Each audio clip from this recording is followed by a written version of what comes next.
అందరికీ నమస్కారం అండి. Welcome to Shailajasri kitchen. ఈరోజు రెసిపీ అండి బొంబాయి రవ్వ ఉప్మా, సూజీ ఉప్మా అండి. మనం ఉప్మాని తయారు చేసుకున్నప్పుడు ఉప్మా గడ్డలు కట్టకుండా పర్ఫెక్ట్‌గా రావాలి అంటే నేను చెప్పిన పద్ధతిలో మీరు కూడా ట్రై చేయండి. నేను ఏ విధంగా చేశానో మీరు కూడా ఆ విధంగా చేయండి. మీకు ఉప్మా అనేది పర్ఫెక్ట్‌గా వస్తుందండి. ఉప్మాని ఏ విధంగా తయారు చేయాలో ఆ ప్రాసెస్‌లోకి వెళ్ళిపోదామండి.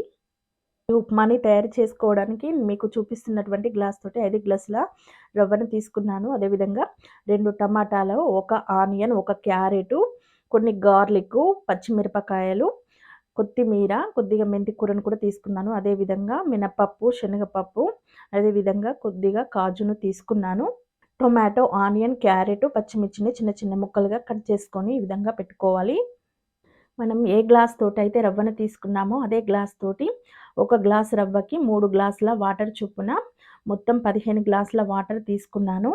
తర్వాత దీనిలోనికి మీకు చూపిస్తున్నటువంటి స్పూన్ తోటి 3 స్పూన్స్ సాల్ట్‌ను వేసుకున్నాను. సాల్ట్ తక్కువగా తినేవాళ్ళు 1 స్పూన్ తక్కువగా వేసుకోండి. నేను వేసిన ఈ సాల్ట్ అనేది ఈ ఉప్మాకి కరెక్ట్‌గా సరిపోతుందండి. తర్వాత ఈ వాటర్‌ని స్టవ్ మీద పెట్టుకొని మరిగించుకోవాలి.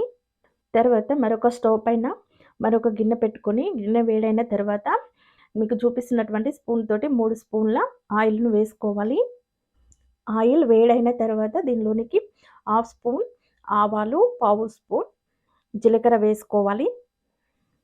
తర్వాత మనం కడిగి పెట్టుకున్నటువంటి మినపప్పు, శనగపప్పును కూడా వేసి ఫ్రై చేసుకోవాలి. ఇవి కొద్దిగా ఫ్రై అయిన తర్వాత కట్ చేసి పెట్టుకున్నటువంటి ఆనియన్స్‌ను కూడా వేసుకొని ఫ్రై చేసుకోవాలి. ఇవి కూడా ఫ్రై అయిన తర్వాత దీనిలోనికి కట్ చేసి పెట్టుకున్నటువంటి క్యారెట్ ముక్కలను కూడా వేసి ఫ్రై చేసుకోవాలి. క్యారెట్ ముక్కలు కూడా ఫ్రై అయిన తర్వాత కొన్ని గార్లిక్‌ని వేసుకోవాలి. తర్వాత కట్ చేసి పెట్టుకున్నటువంటి టమాటా ముక్కలను కూడా వేసి కలుపుకోవాలి. తర్వాత కట్ చేసి పెట్టుకున్నటువంటి పచ్చిమిర్చి ముక్కలను కూడా వేసి కలుపుకోవాలి. తర్వాత జీడిపప్పు పలుకులను కూడా వేసుకోవాలి. ఇది మీ ఆప్షనల్ అండి. తర్వాత దీనిలోనికి కట్ చేసి పెట్టుకున్నటువంటి మెంతి కూరను వేసుకోవాలి. ఈ మెంతి కూర వేయడం వలన ఉప్మా అనేది చాలా టేస్ట్‌గా వస్తుందండి. తర్వాత దీనిపైన మూత పెట్టేసుకొని 1 నిమిషం పాటు మగ్గనివ్వాలి. నిమిషం తర్వాత మూత తీయాలి. చూడండి ఈ విధంగా మగ్గిపోతే సరిపోతుంది. తర్వాత దీనిలోనికి మనం తీసుకున్నటువంటి బొంబాయి రవ్వను వేసి కలుపుకోవాలి. స్టవ్‌ని మీడియం ఫ్లేమ్‌లో పెట్టుకొని రవ్వని ఈ విధంగా కలుపుతూనే ఉండాలండి. లేదంటే అడుగు పట్టిపోతుంది. ఈ రవ్వ అనేది చక్కగా వేగిపోతేనే మనకి ఉప్మా అనేది ముద్దలు కట్టకుండా పర్ఫెక్ట్‌గా వస్తుంది. మనం ముందుగా పెట్టుకున్నటువంటి మరుగుతున్న వాటర్‌లో కొత్తిమీర వేసుకోవాలండి. కొత్తిమీర వేయడం వలన మనకి ఉప్మాకి మంచి ఫ్లేవర్ అనేది వస్తుంది. రవ్వ పర్ఫెక్ట్‌గా ఫ్రై అయిందండి. ఈ విధంగా ఉంటే సరిపోతుంది. తర్వాత దీనిలోనికి మనం మరిగించుకున్నటువంటి వాటర్‌ని పోసుకోవాలి.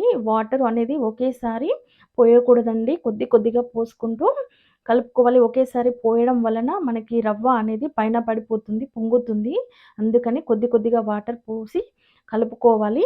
చూడండి ఉప్మా ఎటువంటి గడ్డలు కట్టకుండా ఎంత పర్ఫెక్ట్‌గా వచ్చిందో. దీనిపైన మూత పెట్టేసుకొని సిమ్‌లో పెట్టుకొని ఒక 2 నిమిషాల పాటు ఉడికించుకోవాలి. 2 నిమిషాల తర్వాత మూత తీసి ఉప్మాని కలుపుకోవాలి. చూడండి మనకి ఉప్మా ఈ విధంగా ఉంటే సరిపోతుంది.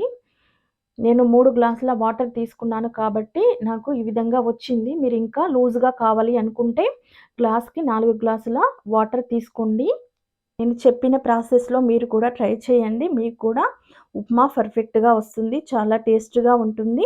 నేను చేసిన ఈ వీడియో గనుక మీకు నచ్చినట్లయితే లైక్ చేయండి, షేర్ చేయండి. అదే విధంగా నా ఛానల్‌ని సబ్స్క్రైబ్ చేసుకోండి. Thank you for watching.